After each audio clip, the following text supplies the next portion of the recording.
There are hares in the fields around Waterford right now. Not that you'd necessarily see them unless you were out early enough, which, in fairness, most of us aren't.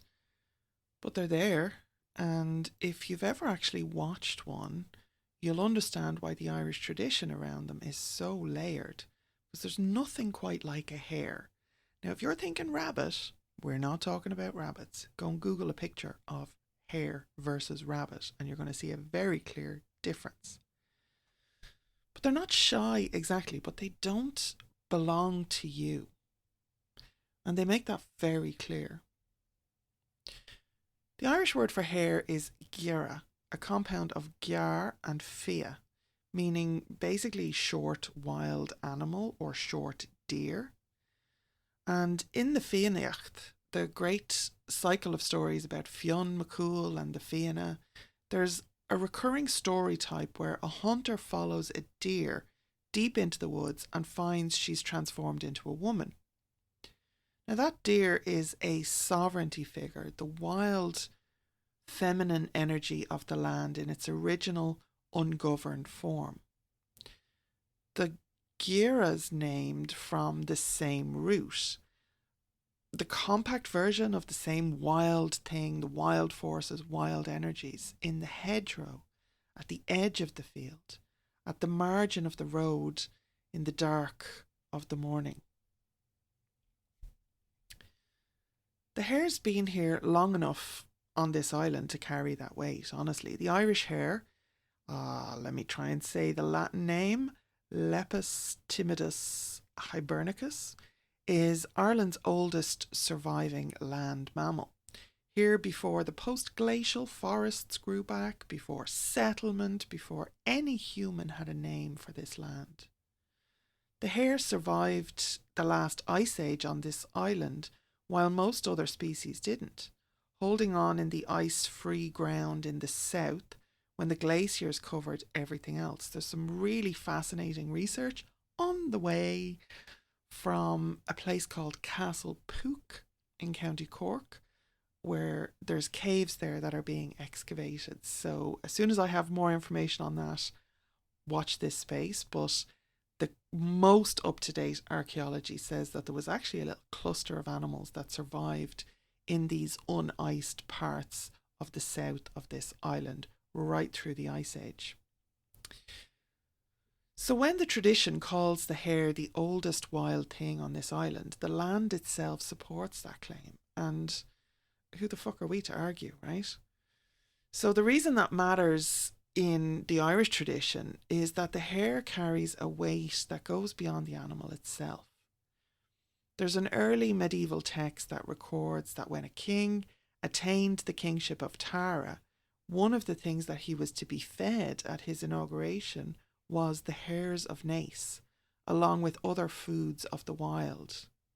This is some kind of co-creation that the new king was having with the sovereignty of the land. The hare was really taboo food, though, in ordinary Irish life.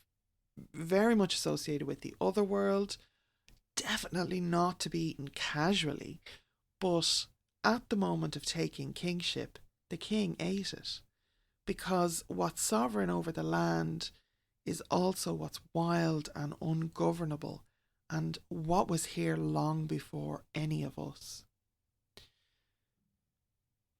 The hare was eaten to acknowledge that the king took it into themselves so that they understood what they were now responsible for. In the excellent book Charms, Charmers and Charming in Ireland, one of the contributors, Lehane, maps the sovereignty kingship tales directly onto the hare and what she represents in Irish tradition. So those tales typically include a hunt, the encounter with the wild old woman, the metamorphosis, the shape-shifting, and the bestowal of sovereignty. So the cailleach is Ireland's great sovereignty figure of the land, ancestry, land, and it's very much associated with the harvest here in Ireland. I know there's winter associations in Scotland, particularly with the cailleach. To a certain extent, that can happen here, but most of the time it's the hares bolting out of fields that are being harvested. This is the Cailleach Hare Sovereignty Association here to this day in Ireland. Living traditions, right? So in the harvest season, the ungoverned margins of the year, this cailleach figure transforms into the hare. And she's what the hare is. And this is probably a whole separate episode, to be honest. But the sovereignty thread is already there in the animal's name, in the inauguration text, in the taboo around eating it. The hare isn't lucky or unlucky in any simple sense. It's sovereign. It doesn't answer to you or any of us, really. So usually in March here in Ireland, you'd see them boxing in the fields, the does warding off males who've gotten ahead of themselves, and it's called the Mad March hare energy. And that's not entirely wrong, but it's not random, it's directed. It's the hare saying, I decide who gets near me. The land is still cold here in March, and the year's still asking things of you. And here's the oldest creature on this island drawing its own super clear sovereign boundary. So what I want to give you for this time of the year, and whether you're listening to this in March or beyond, or even coming up to the harvest later on in the year, still holds true. The hare isn't a seasonal creature. But what I want to give you is something that comes from the Gira's own characteristic behaviour, which is to rise up on her hind legs at the field's edge and look before she moves. Again, please Google this, because it's just, if you can't see it in person, it is an amazing thing. And I'm sure there's videos on YouTube about it, right? But this look, this rising up, this checking out the boundaries, it's not skittishness. This is an animal who's survived on this island for tens of thousands of years by doing exactly what's kept her alive. And there's something in that that's worth working with for us in our modern day practice. So for this, you're going to need a stone from the actual ground near your door. It's not a special stone. It's not sourced from anywhere in particular. It could be something that's special to you if you want, but it really should be local to your own place where you live, just the piece of land that you're actually on. So the night before you're going to do this spell, set it at your threshold, your own boundary.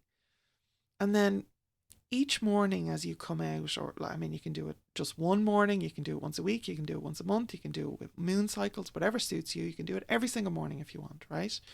But in the morning, pick it up and close your fist around it. And go to your door or your nearest window. Rise up to your full height. Like really, like put your shoulders back, put your chin up, put your chest out, and look to the furthest point that you can see. And hold there for one slow breath. Really survey the land around you. And then say out loud, before Gira runs, she looks. I stop, I look. The Fia was here before my name was on this ground. I name it now. And that's then where you name it. So your county, the nearest water or landmark that you know, your own land, the season as you're feeling it this morning, and then say Berbua, gain victory.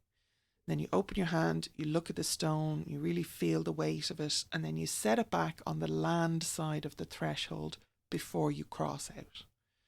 So you're not asking anything of the hare, and you're not asking anything of the land. You're just naming what was here before you out loud, so you can't pretend that you haven't seen it, right? This is part of our decolonizing process as well, folks. And doing a spell like this regularly will reorientate you, like really slowly, until the land's priority over your plans stops being a concept and it's something that you're feeling every morning when you close your fist around that stone and choose to stop and be aware before you move. It's powerful stuff. Try it.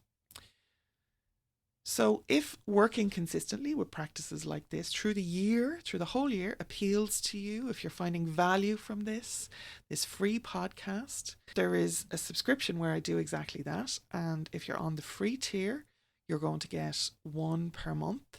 And if you're on the paid tier, you get an extra two. Obviously, you get the free and you get all the back issues of the free and the paid as well. So it's worth signing up for. It doesn't cost a lot. It helps to support all the free work that I do on this podcast, on our YouTube, on everything else, on the free tier of the newsletter, everything. So if you want to support me, if you want to support all the work that I do, please sign up for the newsletter. So you're going to get stuff that's timed to the season that's coming out through the newsletter, but just random stuff as well that is going to be useful for you as we go through. You're going to get the source context, the reasoning behind it, so that you're not just doing something, but you're actually understanding what you're doing and why it makes sense in Irish terms. So new subscribers also get the Magic for Social Change toolkit as a welcome gift.